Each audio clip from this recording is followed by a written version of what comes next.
Bueno, vamos a continuar con nuestro estudio, hermanos. Vamos a seguir adelante. El tema que estamos analizando, comprometidos con la verdad del Evangelio. Y el tema con el que seguimos enfocados está muy relacionado a Efesios 2:20, pero evidentemente la idea es que de Efesios 2:20, que es estar edificados en la verdad, nosotros continuemos analizando sobre todo algunas características, que es el enfoque en el cual yo quiero dar a pues le he dado a esta serie, ¿no?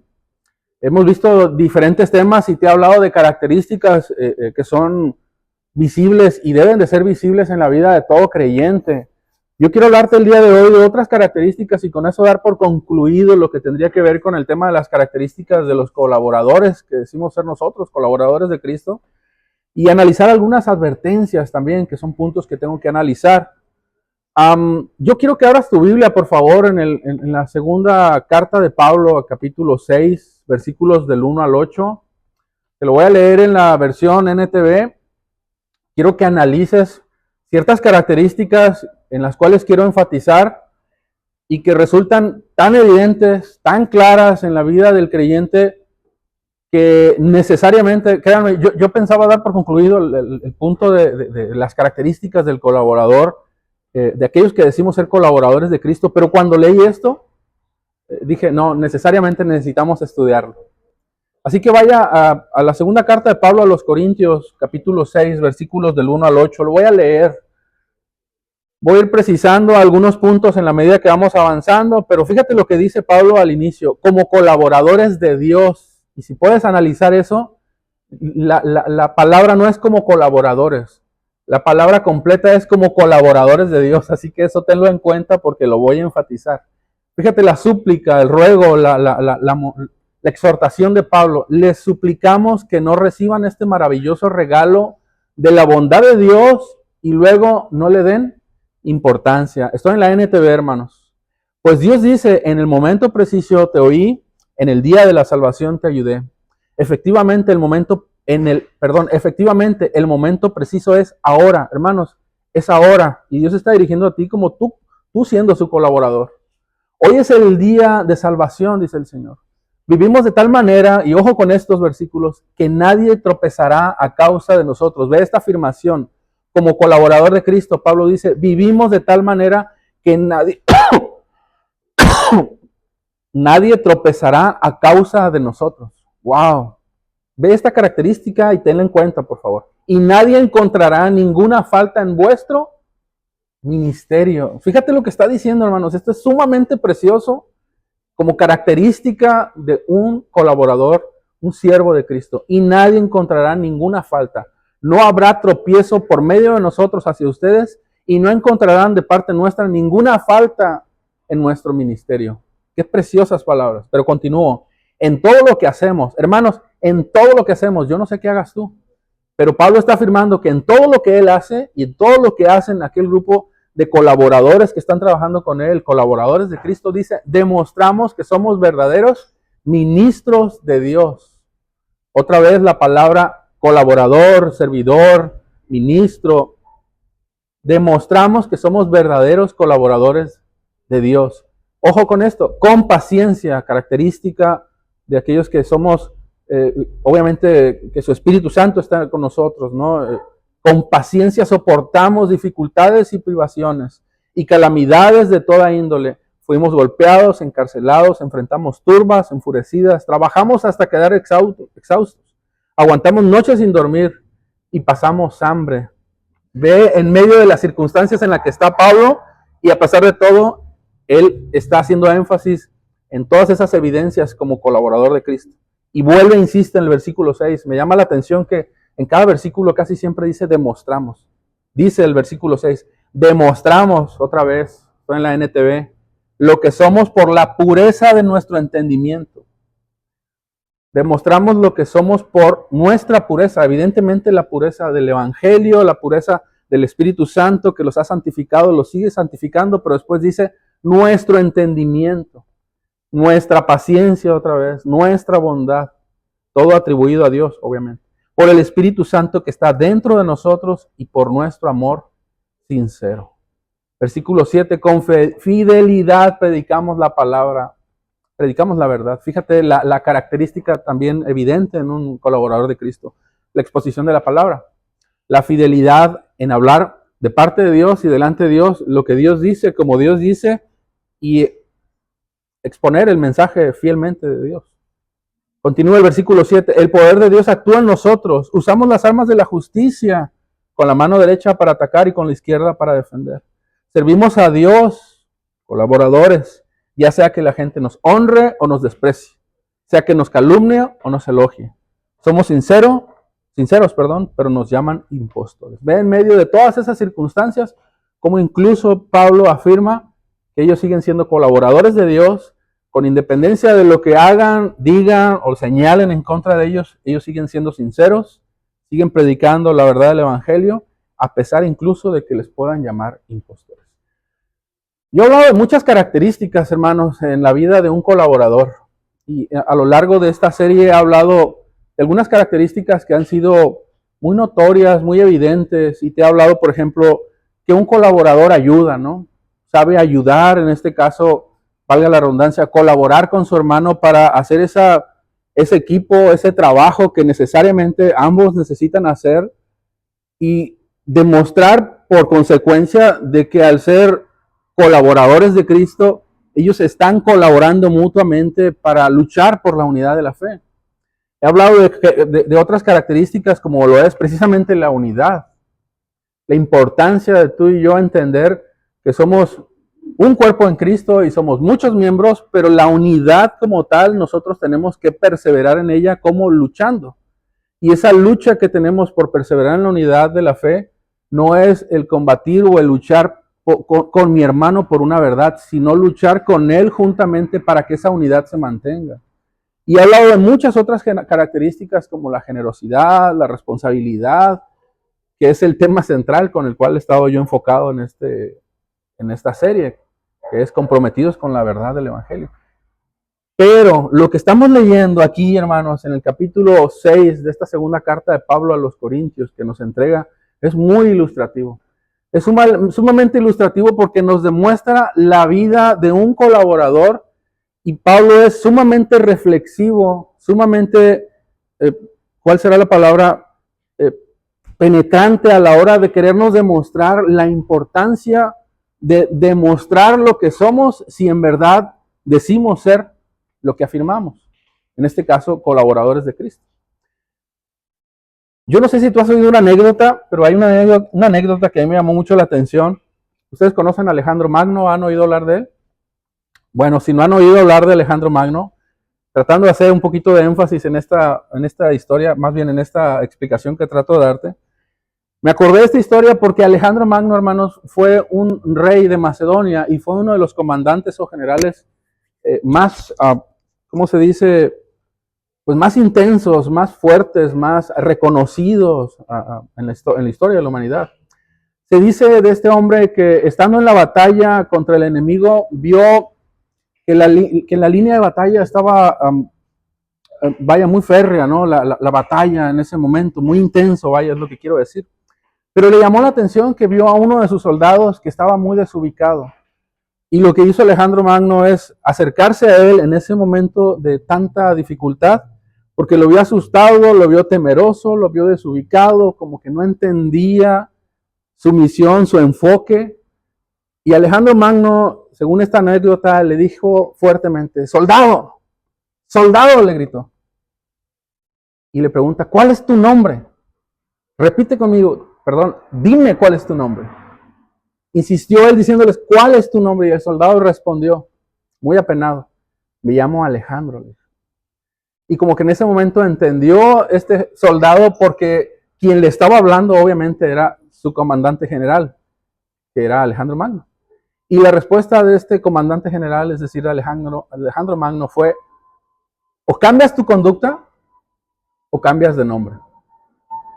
Y yo no sé si esta idea o esta anécdota te haga reflexionar un poquito en lo que estoy tratando de transmitirte, pero lo que Pablo está tratando de decirnos en estas palabras también son similares en contexto, porque Pablo está dirigiendo un sencillo mensaje pero muy poderoso, a un grupo de colaboradores, y digo entre comillas, porque si tú has leído la carta de Pablo a los Corintios, tú te das cuenta de que ese grupo de colaboradores, lejos de estar ocupados en lo que deberían de hacer, estaban ocupados, pero en los problemas que tenían al interior mismo de la iglesia. Es decir, al interior de ellos habían pleitos, una gran cantidad de inmoralidades, había rebeldía. Literalmente el mundo estaba en la iglesia porque estaban practicando cosas completamente fuera del orden de Dios. Y Pablo los amonesta.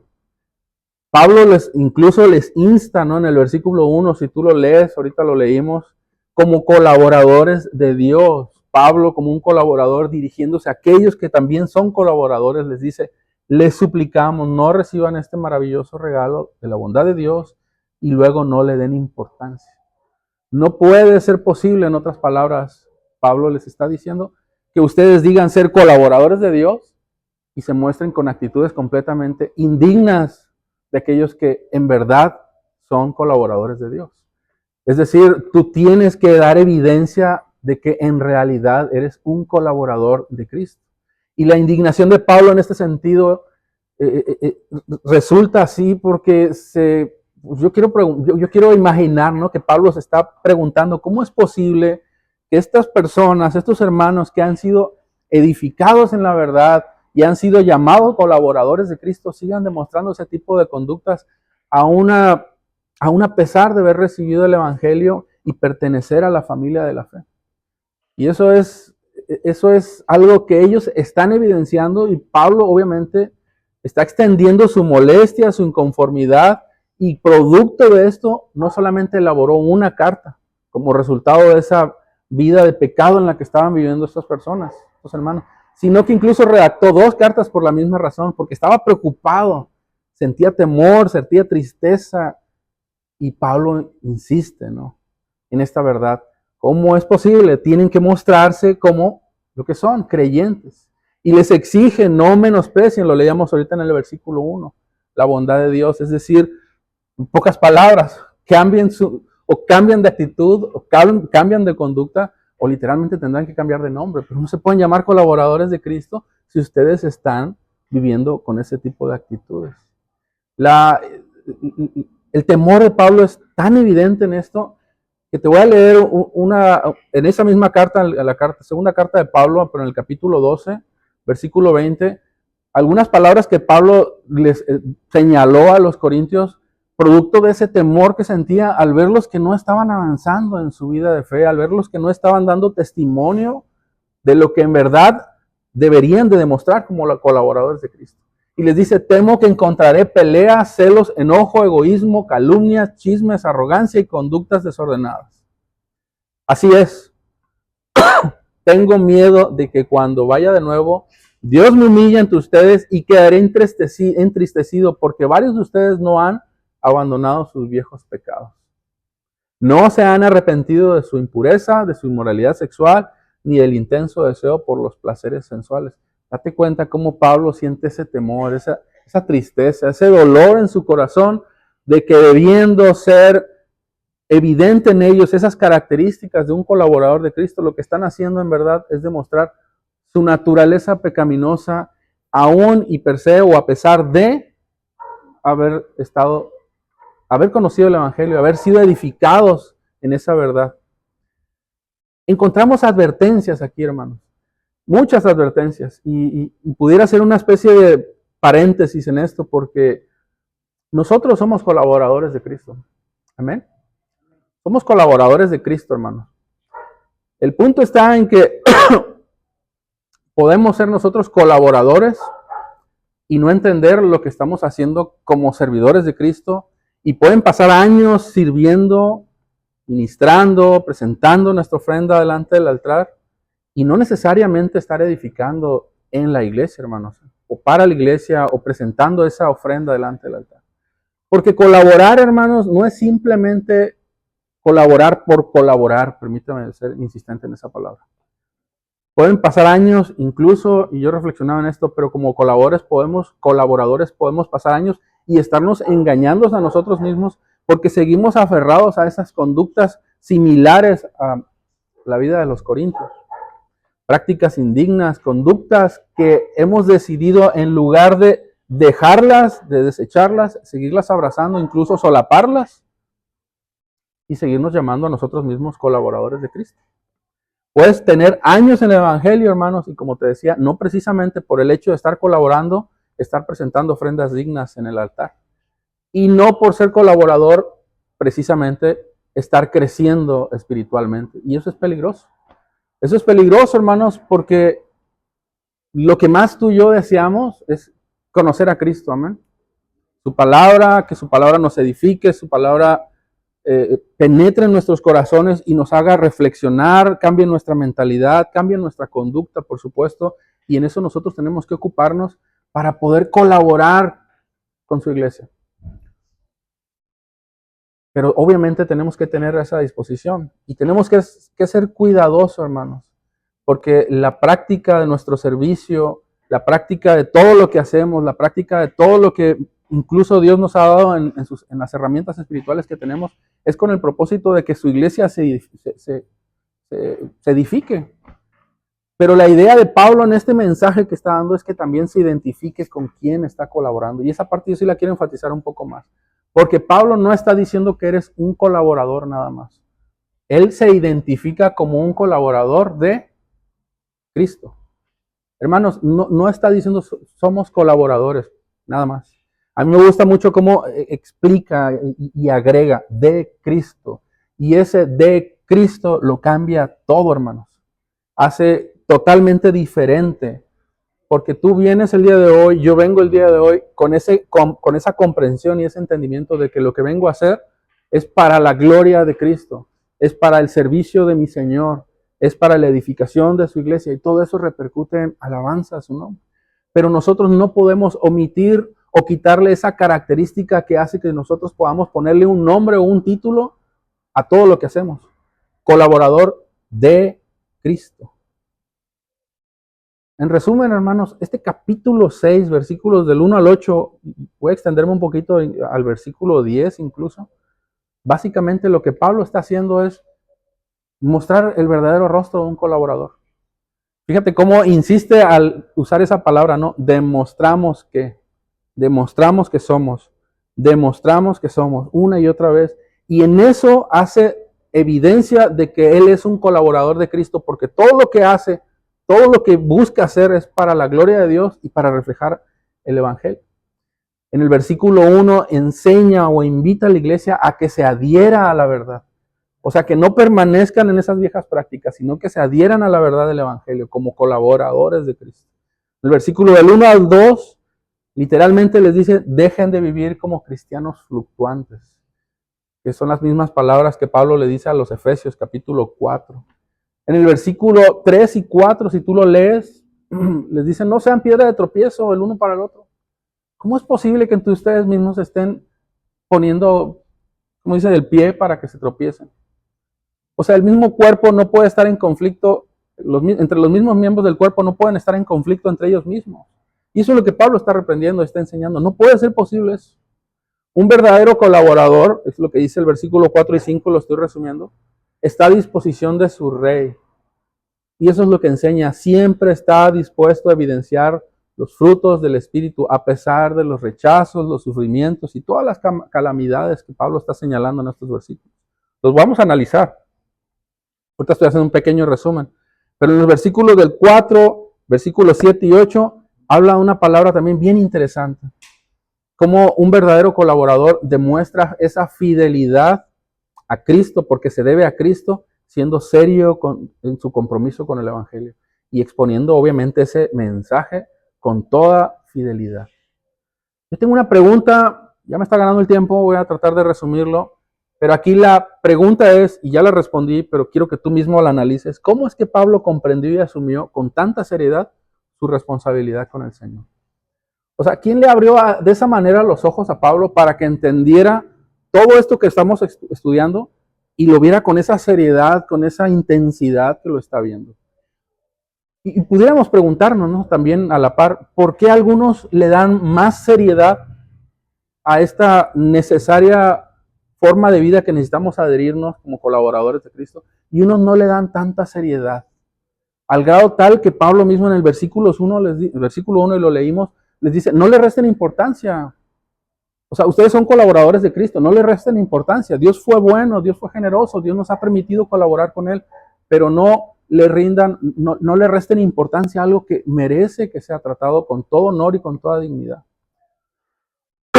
La respuesta está muy sencilla.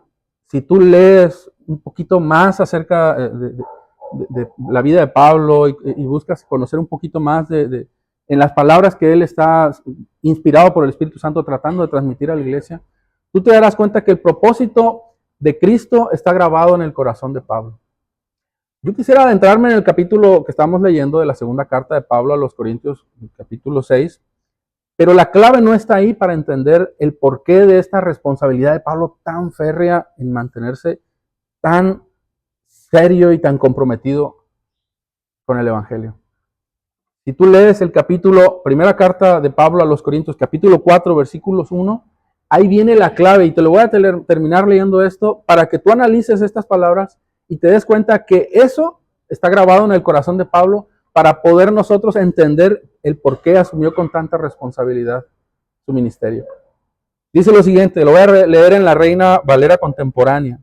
Todos deben considerarnos, fíjate, todos deben considerarnos colaboradores de Cristo y administradores de los misterios de Dios. Ahí está la clave, hermano. Pablo se ve a sí mismo como sabe que tiene que verse porque es así como Dios le ha llamado. Todos deben considerarnos colaboradores de Cristo y administradores de los misterios de Dios. Esa es la clave, hermano. Y por esa razón Pablo entiende perfectamente cuál es su responsabilidad. Porque él se sabe colaborador de Cristo, se identifica como colaborador de Cristo y su nombre, el cual se enfunda para poder trabajar, es esto, colaborador. Un colaborador de Cristo. Y ser colaborador de Cristo significa ser un siervo de Cristo. Yo voy a entrarme posteriormente en el origen de esta palabra que es tan interesante, hermanos, porque se deriva una palabra del griego que no me voy a adelantar, ¿no? Pero la idea o la intención es que tú comprendas que esa posición que Pablo está adaptando es alguien inferior, es alguien que representa solamente un trabajo como asistente de Cristo, como un servidor, como el más, ahora sí que el más inferior de los servidores. No lo voy a alcanzar a abordar porque no me va a alcanzar el tiempo, pero analiza la primera carta de Pablo a los Corintios, capítulo 4, versículo 1, léela en diferentes versiones y descubrirás, hermano, que en eso se centra el propósito de Pablo para su servicio. Identificarse como un colaborador de Cristo. Y eso es lo que tú y yo somos, colaboradores de Cristo. Colaboradores de Cristo. Eso nos hace colaboradores de Cristo y colaboradores los unos de los otros. Amén. Para el servicio de Dios, su gloria y su alabanza y la proclamación de su palabra sobre todo. Señor, gracias, Padre, por tanto mensaje, Dios, que tienes para nosotros. Quisiéramos definitivamente entenderlo de buenas a primeras esto, Señor, así de rápido, que nuestra mente pueda procesarlo, digerirlo e inmediatamente ponerlo por práctica. Pero también entendemos que somos servidores, somos colaboradores y estamos en un proceso independientemente, cada uno de nosotros, de manera individual. Así que en ese proceso, Dios, yo te ruego que hagas que cada uno de nosotros pueda venir con ese deseo de entender, conocer tu palabra, pero conocer también esa posición que nos ha sido dada. Ciertamente como pueblo santo, nación adquirida, un pueblo santo tuyo, un pueblo adquirido, etcétera, etcétera, santificados por tu nombre, pero también en nuestra posición como siervos tuyos, Señor. Y eso nos enseña a venir en tu presencia con esa posición y con ese entendimiento. Ayúdanos a entenderlo, Señor. Lo necesitamos porque muchas veces nuestra carne se resiste a esto, pero ese es nuestro llamado, Dios, para tu servicio y para tu gloria y para la edificación de tu iglesia. En el nombre de Jesús, una vez más, muchas gracias, Padre. Amén, amén. Bendecido día, hermanos.